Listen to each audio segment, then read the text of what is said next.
Is it time for a mind shift? If you don't know what that means, then join your host, Dr. Clint Haycock, a former evangelical Christian pastor and Bible college teacher of over 20 years, along the journey of deconstruction and reconstruction of faith, life, religion, and spirituality.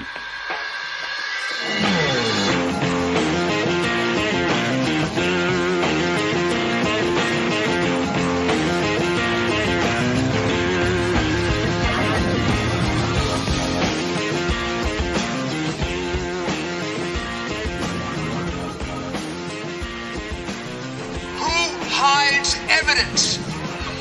Criminals hide evidence, not honest people. So, over the next 10 days, we get to see the machines that are crooked, the ballots that are fraudulent, and if we're wrong, we will be made fools of. But if we're right, a lot of them will go to jail. So, let's have trial by combat. All of us here today do not want to see our election victory stolen by emboldened radical left Democrats, which is what they're doing, and stolen by the fake news media. That's what they've done and what they're doing. We will never give up. We will never concede. It doesn't happen. You don't concede when there's theft involved. Our country has had enough. We will not take it anymore, and that's what this is all about. And to use a favorite term that all of you people really came up with, we will stop the steal. We have come to demand that Congress do the right thing and only count the electors who have been lawfully slated.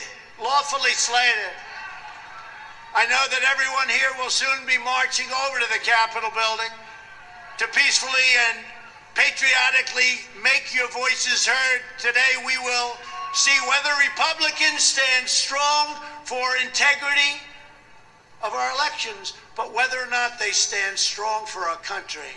Our country has been under siege for a long time. Now it is up to Congress to confront this egregious assault on our democracy. And after this, we're going to walk down, and I'll be there with you. We're going to walk down anyone you want, but I think right here, we're going to walk down to the Capitol, and we're going to cheer on our brave senators and congressmen and women, and we're probably not going to be cheering so much for some of them, because you'll never take back our country with weakness. You have to show strength, and you have to be strong. For those of you that have been following the news, and I don't know of anyone who hasn't, you'll be familiar with the audio clips that I just played. Preceded by his ever-loyal personal lawyer, Rudy Giuliani, thus spoke President Trump from the Ellipse in Washington, D.C. on the 6th of January, 2021. Shortly thereafter, led by such key figures as conspiracist and rabid Trumpist Alex Jones, a massive crowd of Trump supporters, most of whom had just been listening to his incendiary rhetoric inciting insurrection and sedition, marched on the Capitol building. A violent riot ensued in which 5 people ended up dead, and the building itself suffered major damage. Congressmen and women who were literally in the act of verifying the results of the Electoral College, together with their staff members along with Vice President Mike Pence and his staff, fled the building in terror. Failing that, many tried to find a safe place to hide from the violent mob. By now, several days past the horrific event, we've all seen the highly disturbing footage of Trump's MAGA army storming the Capitol. In a scene straight out of a zombie movie, the angry mob of Trumpists smashed windows, assaulted Capitol police officers, resulting in the death of one police officer, Brian Sicknick, who was murdered by the mob after reportedly being pepper sprayed and then hit in the head with a fire extinguisher as he and his colleagues attempted to stop the mob from storming into the building. Ironically, Sicknick himself was a Trump supporter, according to his family. In addition to Sicknick's tragic death, 4 others died, all part of the Trump mob who stormed the Capitol. Details are now emerging about the others but we found out early on that a certain Ashley Babbitt, a 14-year U.S. Air Force veteran, was shot and killed in the melee. Authorities are investigating this death to determine whether or not excessive force was used. Next one was a certain Benjamin Phillips from Pennsylvania, who suffered a heart attack during the riot and died. Phillips had apparently organized a caravan, a busload of Trumpists, from Pennsylvania to D.C. specifically for this protest that turned into an insurrection. Also among the dead were 55-year-old Kevin Greasons from Athens, Alabama, who, like Phillips, apparently died from an apparent heart attack during the riots. So who exactly was this Greason?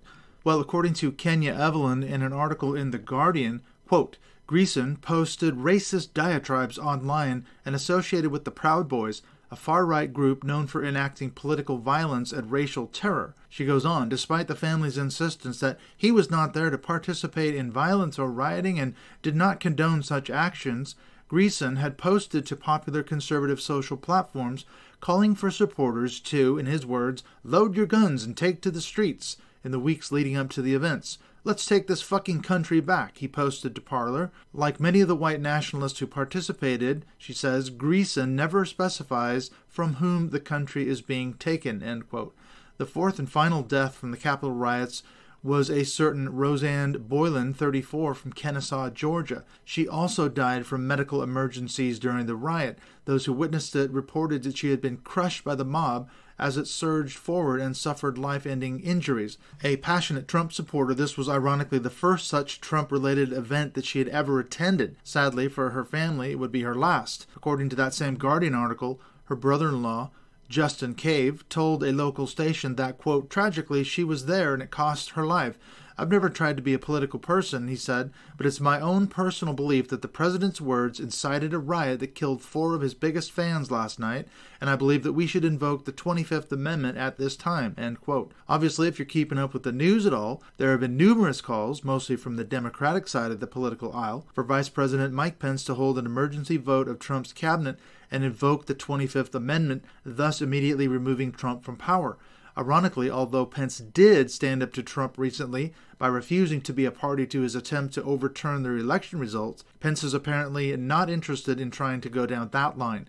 Failing the 25th Amendment, then, it appears that the Democrats are working overtime to try and introduce articles of impeachment in an effort to get Trump removed from office prior to the 20th of January, which is, of course, when President-elect Joe Biden will be officially sworn in, inaugurated as the 46th President of the United States. This heresy, on Pence's part, by the way, was part of what fueled the mob's anger and resentment.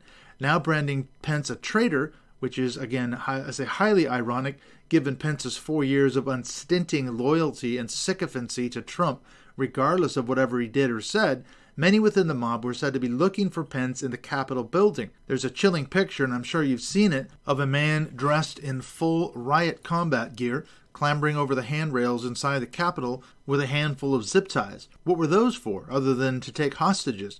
We also know that many within the mob were also chanting that in addition to finding and lynching Pence from a nearby Capitol tree, some were reportedly looking for House Speaker Nancy Pelosi and Senate Minority Leader Chuck Schumer as well. What would they have done if they'd found any of those 3 people? In a January 9th article on HuffPost, journalist Mary Pappenfuss pointed out that these scenes were reminiscent of last year's plot by far-right militia groups to kidnap Michigan Governor Gretchen Whitmer.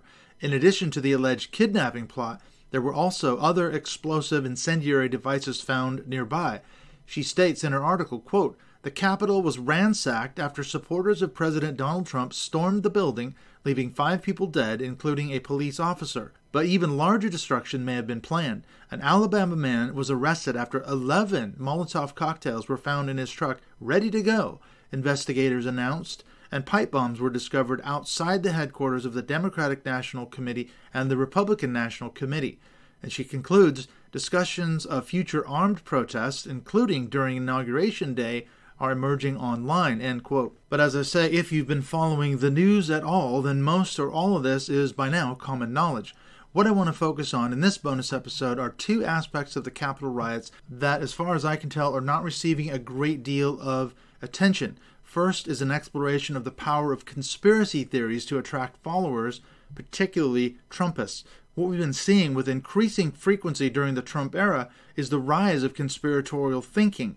In my first 3 bonus episodes I did on the many failed Trump prophecies, one feature that kept recurring among the charismatic prophets and apostles, in addition to their false prophecies, was how they not only believed in wholeheartedly, but continued to disseminate Trump's increasingly unhinged conspiracy theories around the November 2020 election. And we have seen since then that they, for the most part, have continued to promote them, alongside other Trump loyalists such as unhinged attorney Lynn Wood, as well as another of Trump's favorites, lawyer Sidney Powell, who ironically is now being sued by the Dominion voting machine company to the tune of $1.3 billion for defamation. We've also seen another of Trump's crack legal team, Rudy Giuliani, promoting Trump's fever dream conspiracies, as we heard in the clip, and continuing to file lawsuits in various states, even as they're being dismissed left, right, and center. In addition to this, even though I've covered QAnon a while ago in an episode with Chris Shelton,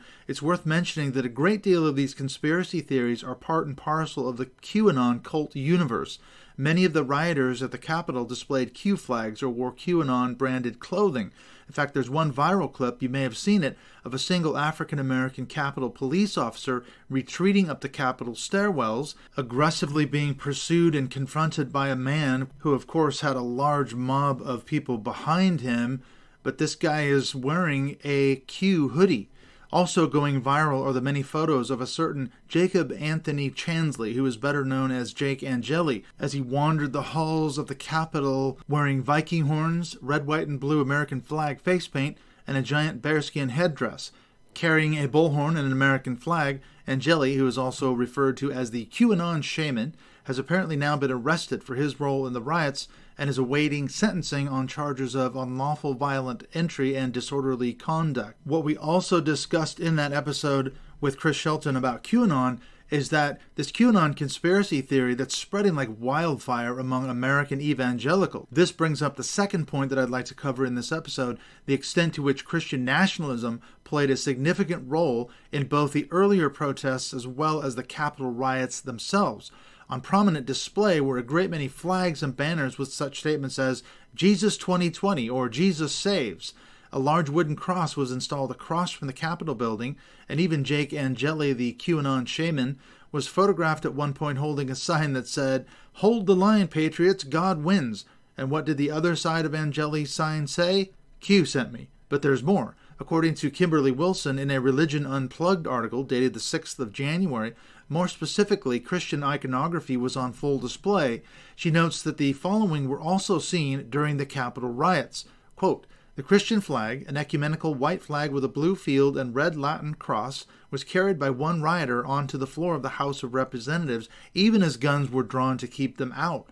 At least 2 flags featuring the ichthus, the outline of a fish adopted by early Christians, an American flag altered to read, 'Make America Godly Again' on its white stripes, a white flag with a green pine tree and the words, 'An Appeal to Heaven,' and blowing prominently in the foreground as the mob kicked in a Capitol door was a red, white, and blue flag that proclaimed, 'Jesus is my Savior' and 'Trump is my President' on either side of an elongated American flag."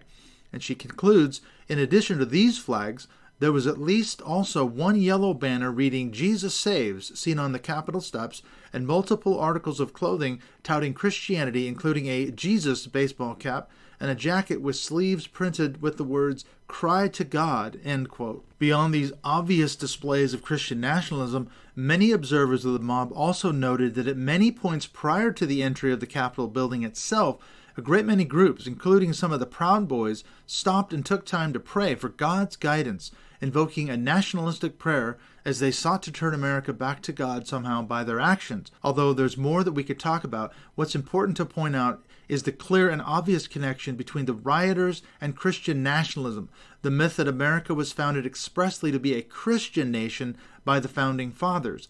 Having lost our way and strayed from the path of righteousness and the covenant that the Founders made between God and the United States, we need to get back on track by returning to a Christian nation status once again. Somehow, in their way of thinking, loyal Trumpists saw Donald Trump as the vehicle, anointed and appointed by God, to help return America back to that Christian nation status once again. Now that it appears he's about to be booted out of office, they are predictably outraged and angry about it, particularly since they are believing the lie that the election was stolen from Trump, who who rightfully won it by a landslide. When we come back from the break, let's get into this issue of what is the draw of conspiracy theories.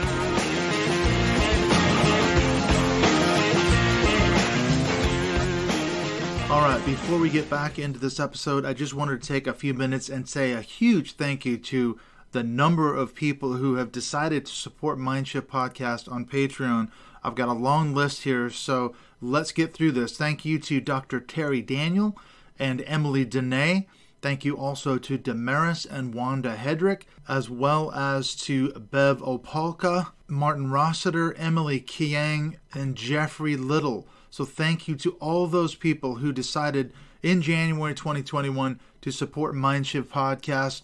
When I get a chance, we've actually been snowed in here on the Rock, so I couldn't make it out to the post office on Saturday. We had about 6 inches of snow and all the roads were blocked. I'm going to make it out hopefully this week and send you a very nice little Welsh gift for those of you that supported the show at a $5 a month level. So thank you for that. Your support helps cover my monthly expenses and keeps me bringing you this show each and every week, every episode that I drop. So thank you everyone who supported the show on Mindshift Podcast. If you want to help me out, the links to the Patreon page, as always, are in the show notes, or you could just go on patreon.com and search Mindshift Podcast and look for my name. All right, let's go on back into looking at this issue of how exactly does Christian nationalism plus Trumpism equal the Capitol riots? What's the draw of conspiracy theories?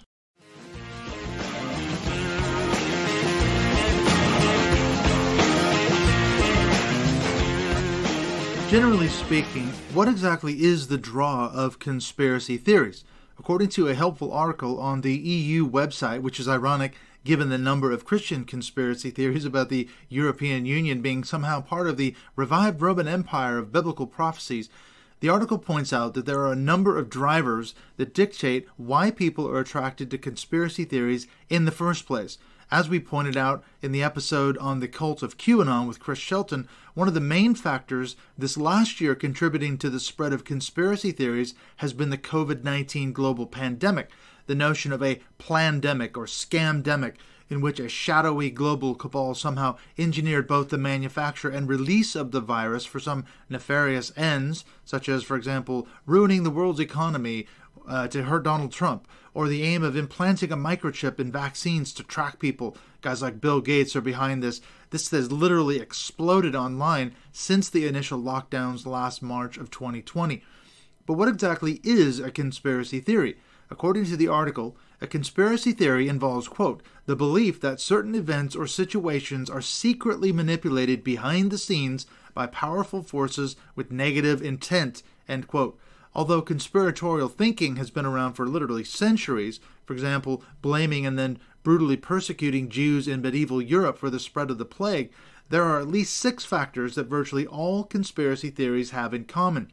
According to the EU article, these include the following. Number 1, quote, an alleged secret plot. 2, a group of conspirators. 3, evidence that seems to support the conspiracy theory. 4, they falsely suggest that nothing happens by accident and that there are no coincidences.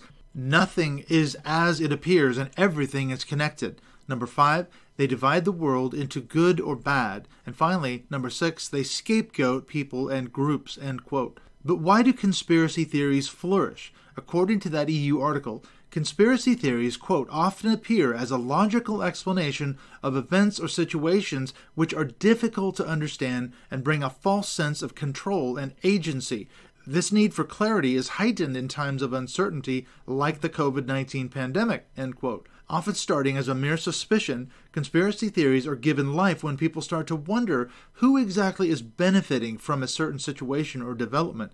The conspirators, allegedly behind the event or circumstance, shadowy figures who are secretly pulling the strings, are then identified, with supporting evidence forced to fit the theory. Once taken root, they can grow incredibly quickly, especially given the immediate nature of social media and the internet today. And they are incredibly hard to refute because anyone who tries to talk sense into the conspiratorial thinker is somehow seen as being part of the conspiracy. You're one of them. According to a January 2021 article in the Personality and Individual Differences Journal, A group of Polish researchers conducted a study of this issue of conspiracy theories and the connections to the COVID-19 pandemic. According to the authors, quote, conspiracy theories can be defined as attempts to identify the cause of various events as plots by secret and powerful groups rather than as natural or caused by transparent actions. Belief that secretive actors are conspiring to do harm to the collective good are common in modern societies, and their spread is facilitated by growing internet access, end quote. This is certainly the case both with conspiracy theories related to the COVID-19 pandemic, as well as Trump's baseless allegations of voter fraud and a stolen, rigged election. If it were not for the internet, and in particular social media sites like Facebook, Twitter, and rapidly growing Trump-friendly outlets such as Parler and The Donald, this line of thinking would not be so rapidly disseminated and shared worldwide. In fact, the planning that went into both the initial protest at which Trump spoke and then later that day at the Capitol riots themselves had been growing rapidly in the days leading up to the events on social media among Trumpists. But what are the major drivers behind why a segment of society might be drawn to conspiracy theories in the first place? According to the article, quote, numerous studies have shown that people are particularly inclined to believe in conspiracies during societal crises, such as natural disasters, wars, terrorist attacks, financial crises, or diseases, when people are seeking to make sense of a chaotic world. And they go on, they say, as existential threats grow, so does people's willingness to find meaning in the situation they are experiencing. Although in most cases, conspiracy theories are clearly incorrect and unfounded, they can help people regain a sense of the world, providing them with simple answers about causes of a certain situation and who can be trusted and who cannot. They conclude, therefore, in times of heightened uncertainty, conspiracy theories may serve as a guide for attitudes and behavior, what to think, what to do, and what to avoid in order to reduce danger, end quote. And there's another aspect to this as it relates to evangelical Christians. This is something that Chris Shelton and I talked about again in that episode on QAnon, the idea of what's called teleological thinking. The idea is that people believe that there's an uncaused cause behind everything. In other words, the God who created the universe, he's the one who's behind everything. And they have found, studies have shown, that believers in young earth creationism are far more likely to be susceptible to conspiracy theories due to this teleological thinking, the belief that something is controlling things and that is God. And also this goes along with this idea that this always this shadowy group, they don't want you to know the truth about how the universe was really created in 6 days, literal 24-hour days, between 6,000 to 10,000 years ago. The scientists are conspiring to keep the truth from everybody, and the truth is that God created the world according to a literal interpretation of the book of Genesis, chapters 1, 2, and 3. And so this is how this teleological thinking works. So we find, for example, that QAnon's beliefs are spreading super quickly among evangelical Christians, and I think a lot of it is due to this teleological thinking as well. In addition to teleological thinking, conspiracy theories also contribute to an in-group, out-group orientation, a we-they type of thinking. We have the truth and they do not. A black and white sort of thinking. For example, this is seen extremely clearly with the cult of QAnon, with its loaded language that only insiders know.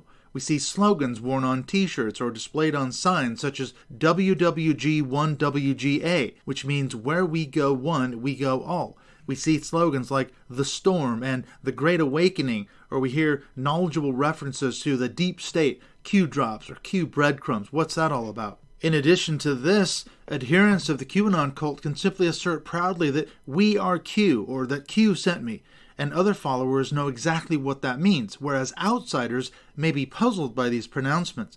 Such statements proclaim one allegiance to the in-group and guarantees instant understanding, acceptance, and community by other adherents to the movement who are also in the know. Plus, those who don't get it or who push back against the conspiracy are proven to be outsiders and therefore can be labeled potentially as enemies. This is the purpose of loaded language. It is insider jargon that only true believers or dedicated followers will know and understand, and is therefore loaded with certain key meanings. Within Christianity, for example, we see Christianese. That is an example of loaded language, and we see it in the cult of QAnon.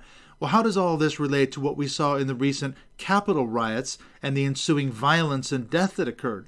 Well, numerous studies have demonstrated that conspiracy theories contribute to intergroup hostility. In other words, conspiratorial thinking begins to serve as a core mindset or an entrenched mentality that identifies and then defines potential enemies. In this case, the enemies are people like Vice President Mike Pence, who is now apparently a traitor for committing the heresy of abandoning Trump in his hour of need. We also see people labeled enemies like Nancy Pelosi, Chuck Schumer, Michigan Governor Gretchen Whitmer, New York Governor Andrew Cuomo, or any other leading figure who dares to speak out or oppose Trump's agenda. In addition to this in-group, out-group orientation, conspiracy theories have also been shown to contribute to anger-related feelings. That's important because, according to that Personality and Individual Differences article, those feelings of anger, quote, can motivate people to act to confront the anger-evoking target, end quote. Obviously, this was what we saw during the Capitol riots. An angry mob of Trumpists who smashed their way into the Capitol building, intent on assisting Trump with his coup attempt, with a view to stopping the democratic process of confirming Joe Biden as 46th president, and possibly lynching a few enemies along the way, too. There's also an element of xenophobia involved here, too. Once that outgroup has been identified as the enemy, they are now fair game for projecting violence upon. This is related to the cult-like aspect of what Dr. Robert J. Lifton calls the dispensing of existence, which is a hallmark of cults. In his 1964 book, Thought Reform and the Psychology of Totalism, Lifton states, quote, "The totalist environment, in other words, the cult environment, draws a sharp line between those whose right to existence can be recognized and those who possess no such right," end quote. Thus, the totalist world is divided into two classes, those inside and those outside, those classified as people and non-people, which of course arises from the cult-like totalist us versus them in-group, out-group orientation. Those outsiders are in effect non-people, and in extreme cases, such as in Nazi Germany or Communist Russia, they've literally been put to death for their crimes against the state, or questioning or taking a stand against the status quo. The authors of that Personality and Individual Differences article go on to state that the in-group, out-group orientation can lead to violence, anti-democratic actions, and xenophobia. They state that, quote, "In addition, as conspiratorial thinking is linked to a greater acceptance of the use of violence and less support for democratic actions, it is likely to be related to the acceptance of xenophobic policies against potentially dangerous outgroups," end quote. Although we have certainly seen xenophobia in terms of disparaging other nationalities, for example, as it relates to Trump's vilification of the China virus or the Kung flu, the word can also mean hatred of other cultures too, or other groups. Other associated synonyms that go along with xenophobia are words like intolerance, racism, nationalism, jingoism, bigotry, bias, prejudice, ethnocentricity, and isolationism. In other words, Trump's platform of America First is an isolationist, nationalistic, ethnocentric platform that seeks to privilege white Americans above people of color, folks from the LGBTQ community, or any other religion that is not exclusively Christian. When we come back from the break, we're going to get into this issue of the element of Christian nationalism and how that's related to all this cult-like conspiratorial thinking.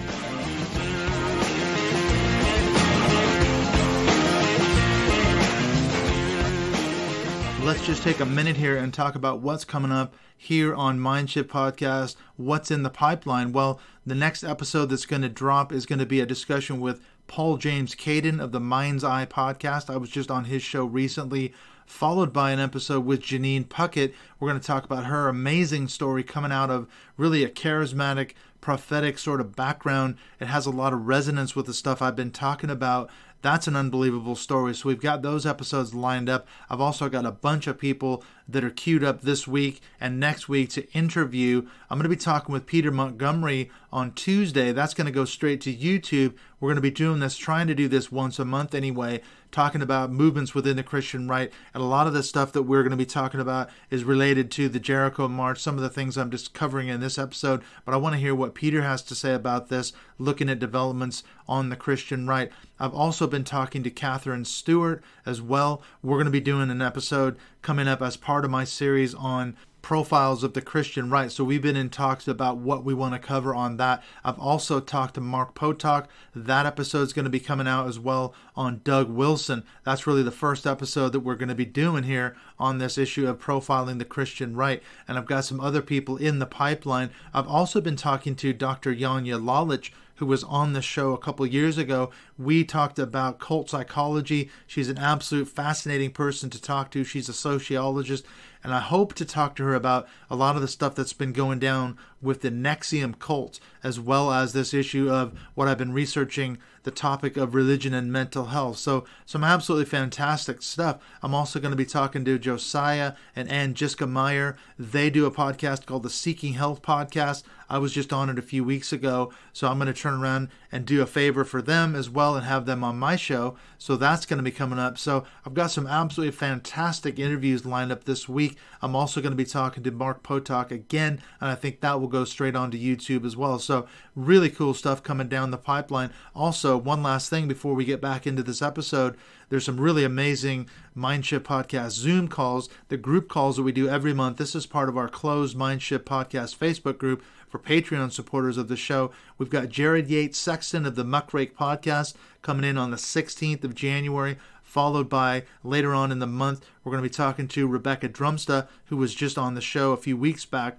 Then in February, we've got Dean Crosets of the People I Meet podcast. He's going to be dropping in. And also Seven, who was on the show a few episodes ago as well. In fact, I think he was the last one that I dropped in 2020.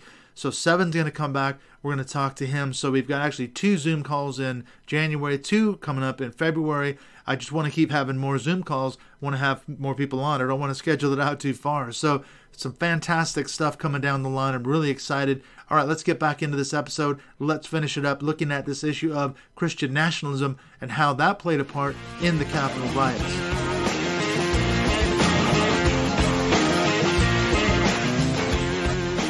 Final piece of this episode is what I mentioned at the top of the show. I wanted to talk a bit about the prominent Christian nationalism that was on full display at the recent Capitol riots.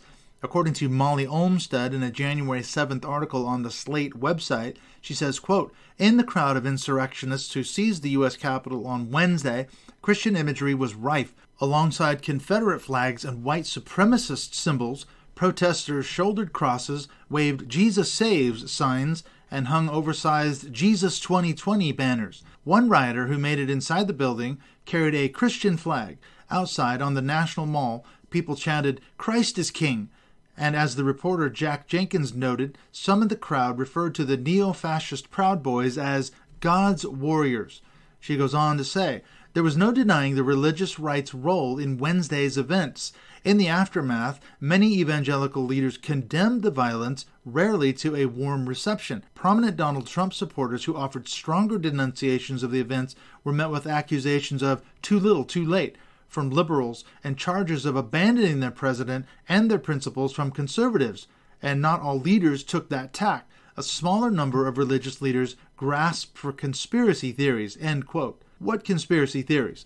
Well, in addition to the lie concerning the fraudulent, stolen, and rigged election, there's another one now being pushed by certain evangelicals. This is a really fascinating development, I think. There's a number of prominent evangelical leaders who are now promoting the baseless conspiracy theory that it was actually Antifa, not the MAGA army of diehard Trumpists, who actually were responsible for the riots. For example, Eric Metaxas tied together elements of conspiracy theories and Christian nationalism when he tweeted out on the 7th of January. He said, quote, "There is no doubt that the election was fraudulent. That is the same today as yesterday. There is no doubt Antifa infiltrated the protesters today and planned this. This is political theater, and anyone who buys it is a sucker. Fight for justice and pray for justice. God bless America," end quote.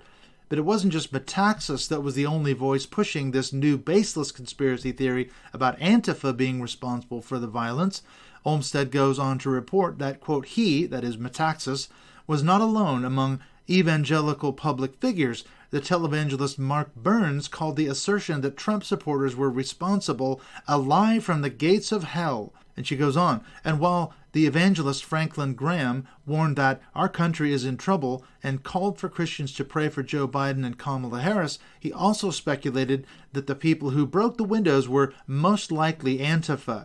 To tell people to go home, it's not for me to decide that, he said. End quote. Another prominent evangelical leader promoting this baseless lie is the anti-mask pastor, Greg Locke. He's become famous, or perhaps infamous, for posting videos ranting in his car about how Americans aren't going to take it anymore and how pastors who keep their churches closed during the pandemic are complicit cowards who are responsible for the demise and decline of America. You can hear that and more by following @PastorLocke with an E on Twitter. In response to the outcry over the Capitol riots and the finger-pointing of blame toward Trumpists, Locke tweeted out on the 8th of January this following gem. He said, quote, "Portland has Antifa leveling businesses and destroying federal buildings and not a peep from the media. Antifa infiltrates a peaceful protest at the Capitol in D.C., and the media and their elect president calls patriots domestic terrorists. This is only the beginning," end quote. And by the way, in case you are a follower of Locke and he does get banned from Twitter or Facebook, have no fear. He's got a growing social media presence on the Trump-friendly site Parler, so you can head over there, create an account, and follow his latest rantings and conspiracy theories. Although this may be a problem because I've just heard that Parler has been withdrawn from Amazon and Google, and so it's being clamped down on. So I'm not sure what Locke and the other diehard Trumpists are going to do if they lose one of their favorite platforms. And remember, this guy's an actual pastor of a church, let's not forget, out of Mount Juliet, Tennessee. And apparently, due to his increasing prominence, he was one of the keynote speakers at the recent January 5th Jericho March held in Washington, D.C., where he promised his listeners that God had informed him that many prominent Democratic leaders were going to be toppled by God in 2021. Among other of his incendiary statements, Locke also led a prayer for Enrique Tarrio, leader of the far-right Proud Boys group. According to an article on religionnews.com, quote, Tarrio received prayers from Trump supporters on Tuesday evening when Pastor Greg Locke led a crowd in praying for the Proud Boys leader and his organization. He, that is Locke, added, now Locke speaking, he said, "Lord, they may get a bum rap on the news media," speaking of the Proud Boys, "but we just thank God that we can lock shields and we can come shoulder to shoulder with people that still stand up for this nation," end quote. Speaking of the Jericho March, this Christian nationalist organization needs to be closely monitored. Peter Montgomery of the Right Wing Watch and I did an entire discussion on the first one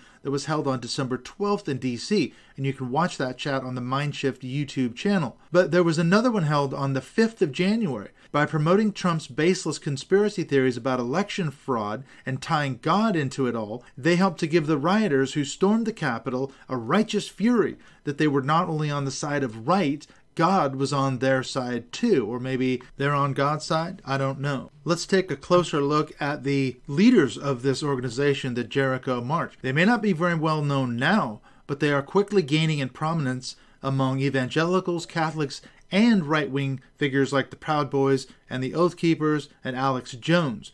Both Alex Jones and Stuart Rhodes of the Oath Keepers far-right militia spoke at the December 12th Jericho March in D.C. Peter Montgomery and I focused on these developments in our YouTube video, which I think is fascinating because it demonstrates the increasing connections between the Christian right and the alt-right. We see both in one, quote, faith event that brought together all parties under the banner of promoting Trump's baseless conspiracy theories around the election, together with a virulent brand of Christian nationalism and far-right white supremacy. The main figures involved in leading the Jericho March organization are, first of all, a certain Robert Weaver, who's apparently an evangelical insurance salesman out of Oklahoma. Originally appointed by Trump to head up the Indian Health Service Department, he later withdrew his nomination after the Wall Street Journal reported that he'd misrepresented his qualifications. The second leader is one Irina Gross, a Catholic who recently worked as a contract communications advisor for the Department of Health and Social Services. According to an article in The Atlantic by Emma Green on the 8th of January entitled "A Christian Insurrection," Like many other journalists I've mentioned, she also noted the widespread use of Christian iconography and Christian nationalism that was all over the riots. Green points out that many of the mob who ended up storming the Capitol, quote, were participants in the Jericho March, a gathering of Christians to pray, march, fast, and rally for election integrity. After calling on God to save the Republic during rallies at state capitals and D.C. over the past 2 months, the marchers returned to Washington with a flourish.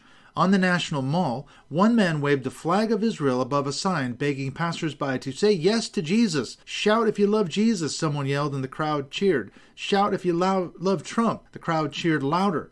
She goes on to say, the group's name, the Jericho March, is drawn from the biblical city of Jericho, a city of false gods and corruption, the march's website says.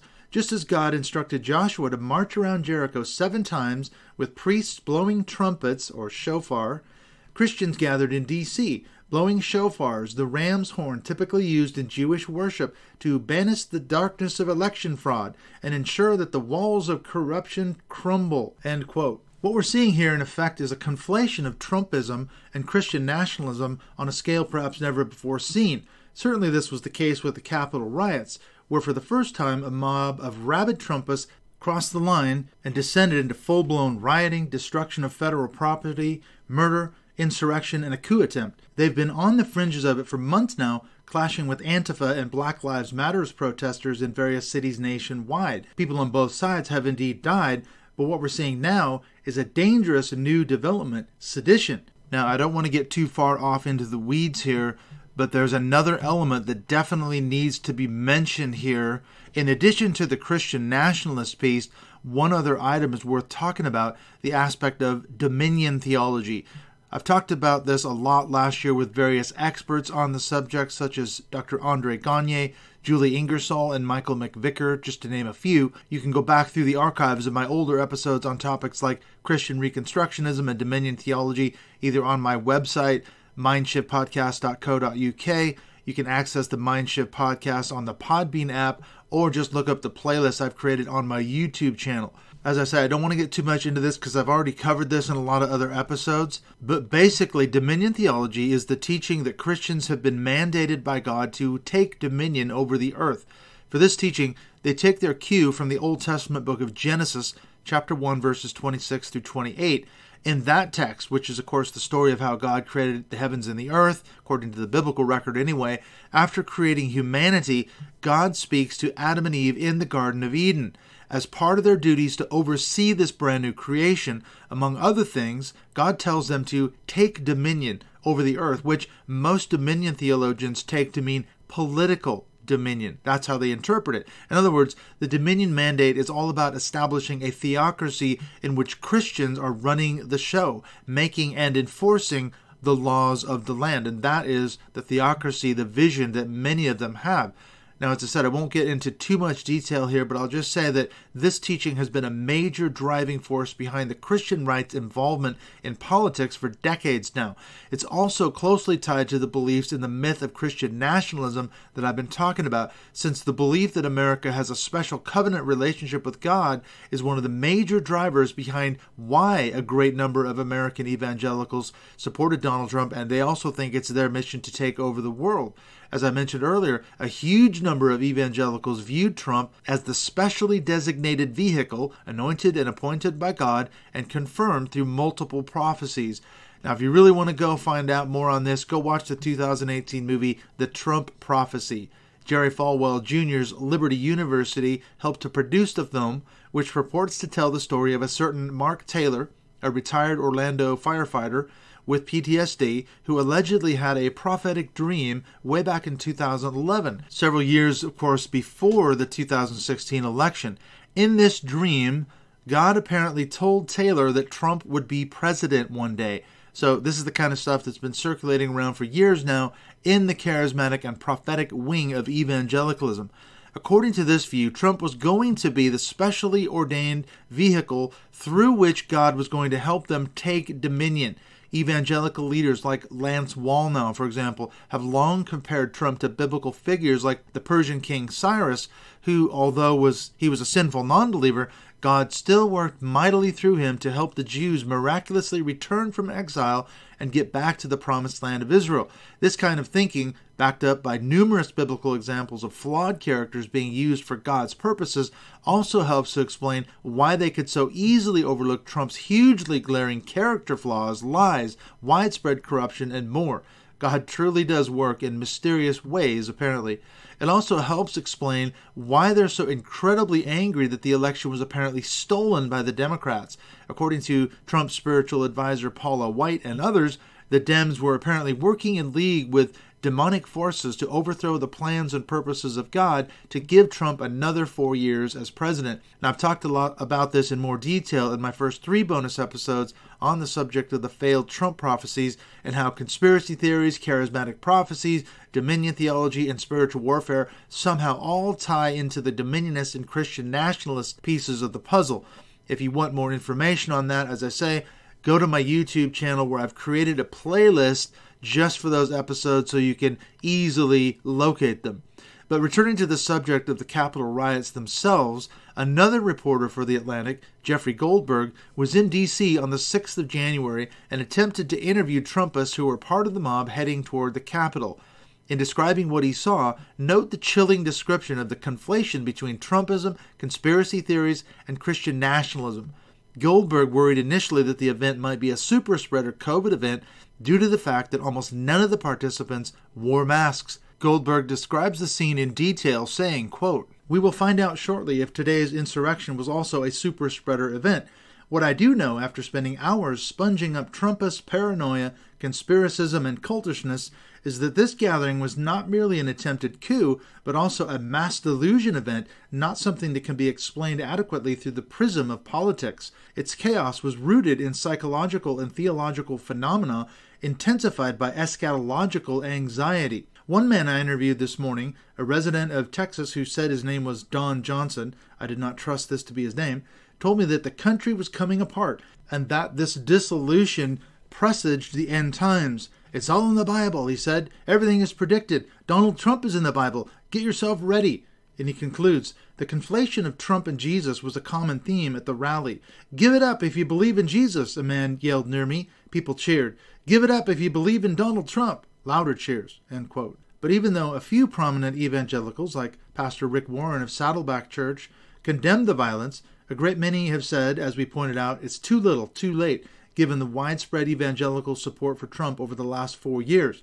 Returning to Emma Green's article in The Atlantic about how the riots were really a Christian insurrection, we'll let her have the last word when it comes to the very few evangelicals who did speak out. She said, quote, "But it was too late. Somebody else had already grabbed the microphone. This is bigger than one election," Grossu says on the Jericho March website. "This is about protecting free and fair elections for the future and saving America from tyranny." Paranoid thinking, she says, abounded among the protesters in D.C. The QAnon conspiracy has circulated within some evangelical circles. On Wednesday, the Jericho March account tweeted a screenshot of Trump condemning Vice President Mike Pence for not stopping the certification of Electoral College votes. "A sad day in America," it said, along with prayer hands emojis.